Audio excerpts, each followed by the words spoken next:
The telegram arrived on a Tuesday morning in August 1945, delivered by a boy who couldn't have been more than 14, his bicycle leaning against the porch of a small frame house in rural Mississippi, where the paint had begun to peel and the boards groaned under the weight of too many hard summers. Inside that envelope was a single sheet of paper that would confirm what Martha Hayes had known in her bones for 3 weeks now. Ever since the dreams started, the ones where she saw her son James standing in water up to his knees, his uniform torn, his eyes looking past her towards something she couldn't see. The War Department regretted to inform her that Private First Class James Robert Hayes had been killed in action on the island of Okinawa on June 18, 1945, during operations to secure strategic positions against enemy forces. There would be no further details. There would be no body returned for burial. There would be no flag ceremony, no parade down Main Street, no mention in the local paper that still ran photographs of white soldiers under headlines that called them heroes and liberators. James Hayes would be buried in a military cemetery across an ocean his mother would never see, in soil foreign to everything he had known. And the only monument to his existence would be the memory his mother carried until her own death 17 years later. A memory she guarded fiercely, even as the world around her acted as though men like her son had never fought at all.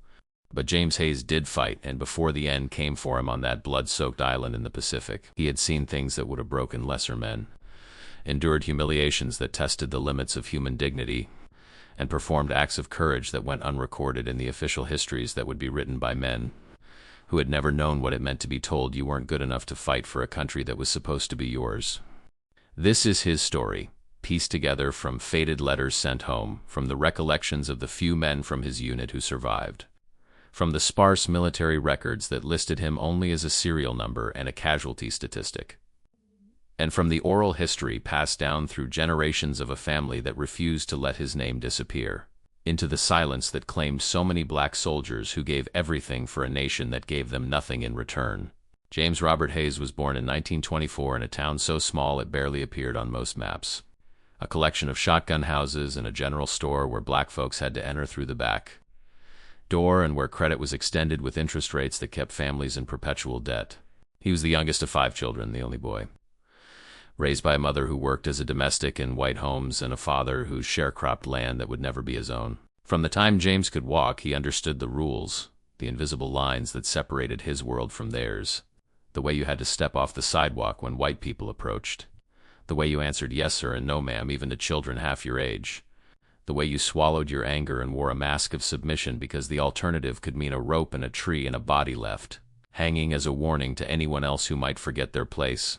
He attended a school that met only 4 months out of the year because black children were needed in the fields during planting and harvest, where the textbooks were hand-me-downs from the white school with pages torn out and covers falling off, where a single teacher tried to educate children ranging from 6 to 16 in a one-room building that leaked when it rained and froze when winter came. Despite all of this, James learned to read, developed a hunger for knowledge that his circumstances could never fully satisfy, and dreamed of a life beyond the cotton fields that had claimed his father's youth and health. When the Japanese attacked Pearl Harbor on December 7, 1941, James was 17 years old, working alongside his father in fields that stretched toward a horizon that seemed as far away as freedom itself. The news came through a radio in the general store, and even in that small Mississippi town, the shock reverberated through both the white and black communities, though in different ways. For white men, it was a call to arms, a chance to prove their courage and defend their nation. For black men, it was more complicated, a paradox wrapped in the bitter irony of being asked to fight for democracy abroad while being denied it at home. James listened to the speeches on the radio, heard President Roosevelt talk about the 4 freedoms, about a world where everyone would have freedom of speech, freedom of worship, freedom from want, freedom from fear. And he wondered how those freedoms would ever apply to someone like him, someone who couldn't vote, couldn't sit at a lunch counter, couldn't look a white man in the eye without risking violence. But something stirred in James nonetheless, a complicated mixture of patriotism and hope, a belief that perhaps military service might open doors that had always been closed, might prove once and for all that black men were equal to white men in courage and capability. His mother begged him not to enlist, told him that the white man's war was not his fight, that he owed nothing to a country that treated him as less than human. His father said nothing, but James saw the resignation in his eyes, the accumulated weight of a lifetime of disappointments, of promises broken and dreams deferred. Despite their fears, James made his decision. On his 18th birthday in March 1942, he walked 12 miles to the nearest recruiting station, waited in a line that separated black applicants from white ones, and signed his name on papers that made him the property of the United States Army. The training camp was Fort Huachuca in Arizona, a sprawling installation in the desert where black soldiers were segregated from their white counterparts, trained by officers who often regarded them with contempt. Subjected to a system that assumed their inferiority from the moment they stepped off the buses that brought them from train. Stations where they had been forced to ride in colored-only cars. James and thousands of other young black men learned to march, to shoot, to follow orders, to salute officers who might call them boy even as they demanded respect. They slept in separate barracks, ate in separate mess halls, used separate facilities, and were constantly reminded through word and deed that they were second-class soldiers in a first-class war. Some of the white officers genuinely doubted whether black men had the intelligence or courage to fight effectively, and these officers designed training regimens that seemed calculated to prove their prejudices correct, assigning black units to labor battalions rather than combat roles, to loading ships rather than storming beaches, to building roads rather than taking enemy positions. But James and men like him endured, driven by a stubborn pride, by a determination to prove wrong every stereotype and assumption, by a belief that their service might somehow matter, might somehow change the way America saw them. He excelled in training, qualified as an expert marksman, demonstrated leadership that earned him the rank of private first class, and volunteered for combat duty at a time when the Army was reluctant to send black soldiers into frontline fighting. The official policy was slowly beginning to change as the war dragged on and casualties mounted, as the military realized it needed every able-bodied man regardless of color. But the change came grudgingly, accompanied by predictions from some commanders that black soldiers would break and run under fire, that they lacked the discipline and courage that combat demanded. In early 1945, James shipped out to the Pacific Theater as part of a provisional company attached to the 93rd Infantry Division, a segregated unit that had been organized in 1942 and had seen limited action in the Solomon Islands and the Philippines. The men in James's company came from all over the country, from northern cities and southern farms, from backgrounds that ranged from educated to illiterate, but they shared a common experience of racism, of being told throughout their lives that they were inferior, and they carried that shared burden with a mixture of anger and determination. On the troop ship that carried them across the Pacific, they were housed in the lowest decks, in cramped quarters where the air was thick and stale, where men were packed so tightly that sleep was nearly impossible. Above them, white soldiers had more space, better ventilation, access to recreational facilities that were off-limits to black troops. James spent those weeks writing letters home, describing the ocean in language that revealed the writer he might have become had circumstances been different, telling his mother not to worry, even though he knew she would worry every minute until he came home. The island of Okinawa was hell made manifest, a landscape transformed by war into something that resembled the surface of an alien planet, where nothing living remained except the men trying to kill each other and the rats that fed on the corpses left behind. By the time James's unit arrived in early June 1945, the battle had been raging for more than 2 months, and the Japanese defenders had established themselves in caves and fortified positions that required brutal, close-quarters combat to dislodge. The American strategy was one of attrition, using overwhelming firepower to pulverize enemy positions, then sending infantry to mop up survivors and secure ground that had been purchased with blood. James's company was assigned to support operations on the southern portion of the island where Japanese forces were making their last stand, fighting with a desperation born of knowing they would not survive, that their only choice was between dying quickly or dying slowly. The first time James came under fire, he discovered something about himself that would have surprised the officers who doubted whether black men could fight. He discovered that fear could be controlled, that training could override panic, that the mind could function even when the body wanted to run. His company was advancing through terrain that had been shelled until it resembled a moonscape, all craters and mud and splintered trees, when machine gun fire erupted from a cave entrance 50 yards ahead. Men went down screaming or silent, and the survivors hit the ground, trying to make themselves small against earth that offered little cover. The white lieutenant commanding their platoon was one of the first casualties, hit in the chest, and for a moment the advance stalled as men looked around for leadership, for someone to tell them what to do next. James found himself moving forward without thinking, crawling through mud toward the cave entrance, his rifle clutched in hands that shook despite his best efforts to steady them, his mouth dry, his heart hammering against his ribs. He never remembered later exactly how he reached the cave or what gave him the courage to throw grenades into the darkness and then rush inside while the echoes of the explosions still rang in his ears. He remembered the Japanese soldier who came at him with a bayonet, remembered the close-quarter struggle, the knife fight that ended with James's survival and the other man's death. He remembered the silence that followed, broken only by his own ragged breathing and the distant sound of artillery. When he emerged from the cave, he found that 3 more of his company had been killed in the minutes he'd been inside, and the remaining men were looking at him with something like awe, as if he had done something extraordinary rather than simply doing what needed to be done to stay alive. Over the following days, James's company pushed deeper into enemy territory, fighting for every yard of ground, taking casualties that would never be reported with the same prominence as losses in white units, seeing horrors that would wake them in the middle of the night for the rest of their lives.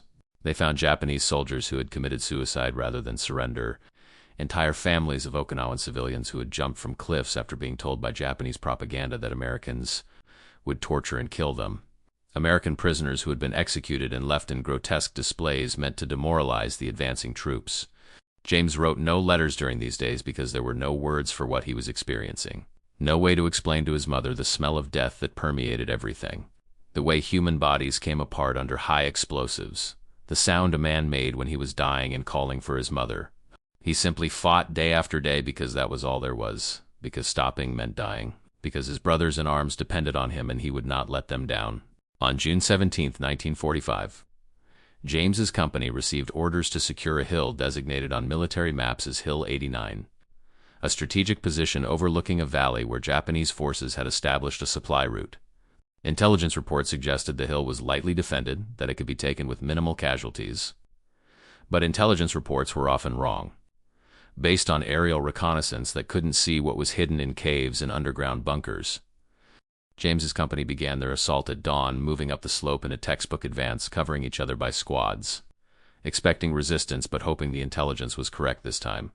They were halfway up the hill when the first mortar rounds began to fall, when machine gun fire opened up from positions that shouldn't have existed, when the Japanese defenders revealed that they had turned Hill 89 into a killing ground, had waited patiently for the Americans to commit themselves to an assault that would cost them dearly. The company commander, a captain who had volunteered to lead black troops when most white officers refused such assignments, was killed by the first mortar barrage, along with the senior sergeant and a dozen enlisted men.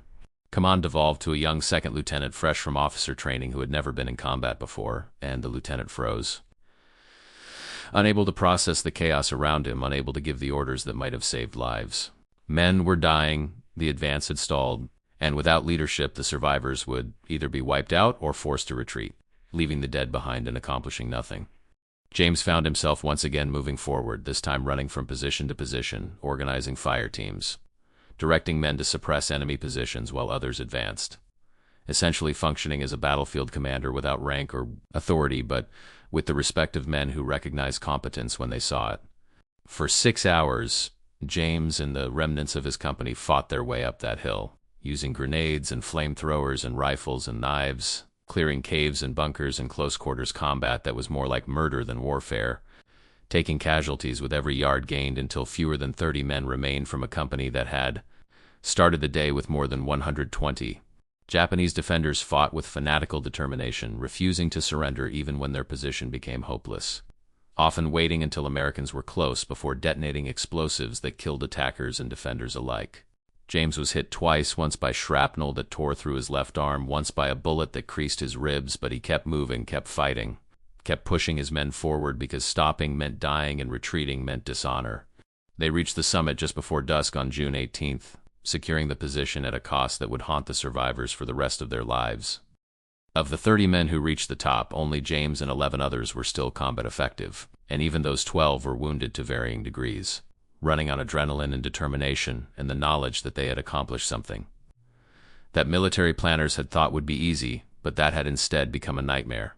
They held the hill through the night, expecting a Japanese counterattack that never came, listening to the sounds of wounded men dying in the darkness, too far away to reach, crying out for help that couldn't be provided. The counterattack came at dawn, waves of Japanese soldiers emerging from positions that hadn't been fully cleared, attacking with a desperation that bordered on madness. And James and his 11 brothers fought them off with the last of their ammunition, fighting hand-to-hand when the bullets ran out, refusing to yield ground they had paid for so dearly. James was at the center of the defensive perimeter, a rifle with a fixed bayonet in his hands, his uniform soaked with blood from wounds he no longer felt, his vision narrowing to the immediate threats in front of him when the mortar round landed 3 feet from where he stood. The explosion lifted him off his feet, slammed him into rocks that shattered bones, and tore through his body with shrapnel that destroyed organs and severed arteries.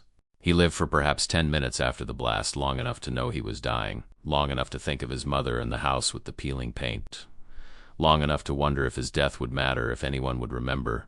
A corporal named William Jackson held him during those final minutes, cradling James's head, telling him he had been brave, telling him he was a hero, telling him lies about how help was coming. And James died in Jackson's arms just as the first American reinforcements began to arrive. Too late to save him, but in time to see what he and his men had accomplished. The official after-action report for the assault on Hill 89 noted that the objective had been secured with acceptable casualties and made brief mention of Negro troops who had performed adequately under fire. There was no mention of James Hayes by name, no recommendation for medals or commendations, no acknowledgement that he had essentially commanded the assault after the white officers had been killed, that his leadership had been the difference between success and catastrophic failure. The survivors tried to ensure James would be recognized, submitted statements describing his actions, requested that he be awarded at least the Bronze Star, if not something higher. But their requests were lost or ignored in the vast bureaucracy of a military that still didn't know how to handle black heroes, that still operated under assumptions that made such heroism invisible or impossible to acknowledge. Jackson, who had held James as he died, survived the war and returned to Chicago, where he worked in a factory and tried to forget what he had seen, but found that memory was not something you could control.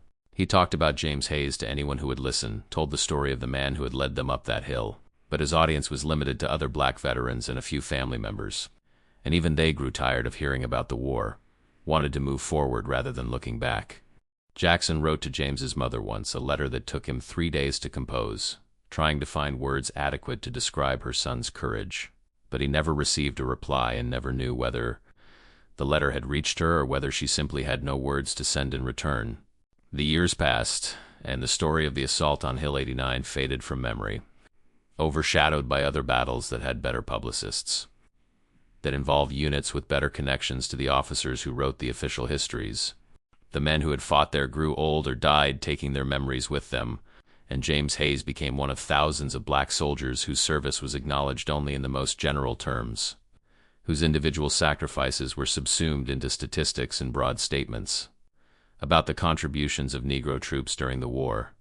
His mother kept his photograph on a table in her living room, along with the telegram and the single letter she had received from the War Department confirming his death.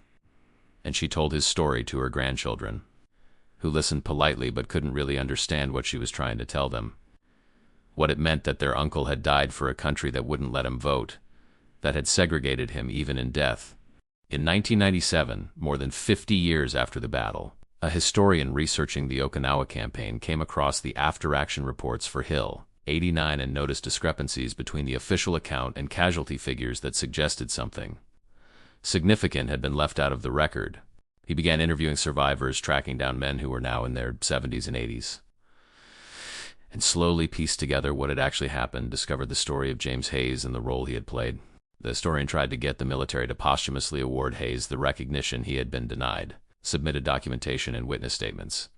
But the bureaucratic process moved slowly and encountered resistance from officials who argued that too much time had passed, that standards of evidence couldn't be met, that reopening old cases would create precedent that might prove problematic. William Jackson was still alive when the historian contacted him, living in a nursing home on Chicago's South Side, his memory failing but still clear on the events of that day in June 1945. He spoke into the historian's tape recorder for 3 hours, describing in vivid detail the assault on Hill 89, James's leadership, the final moments when he held the dying man in his arms. When the interview was over, Jackson asked only one thing, that the historian make sure people knew James's name, that he not be forgotten, that the story be told. Jackson died 4 months later, taking with him the last first-hand account of what had happened on that hill, but the historian kept his promise.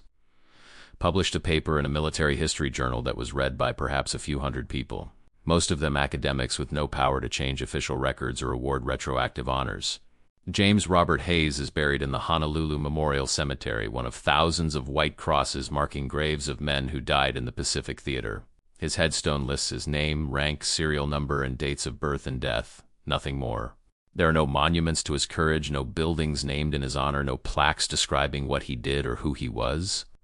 The only permanent record of his existence consists of those few official documents that acknowledge he served and died. Nothing more.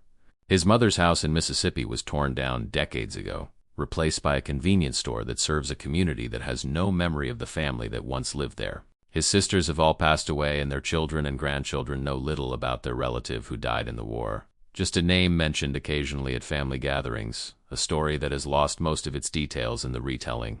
But here in these words, James Hayes lives again, his story told one more time to an audience that might number in the thousands or tens of thousands.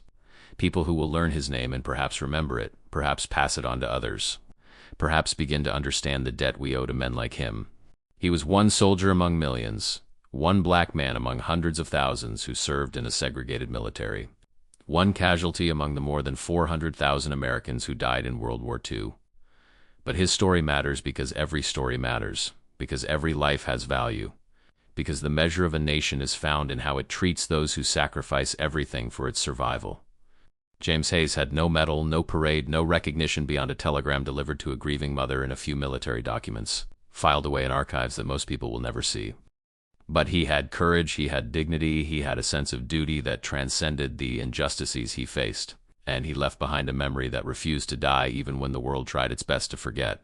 This story is for James and for all the men and women like him, whose names we don't know, whose graves we've never visited, whose sacrifices made possible the freedoms we enjoy today.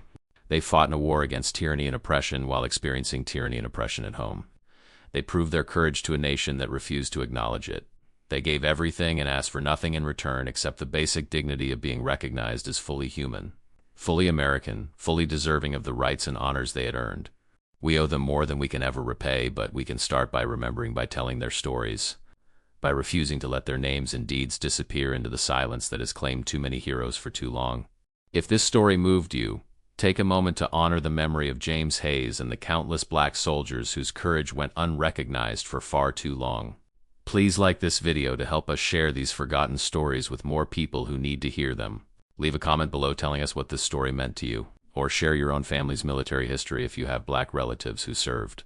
And subscribe to this channel, because there are thousands more stories like James's waiting to be told. Stories of black heroes who changed history but were written out of it. Stories that deserve to be remembered. Stories that need to be passed on to the next generation so they know the true cost of freedom and who paid that price. These men and women fought for us. The least we can do is fight to keep their memories alive.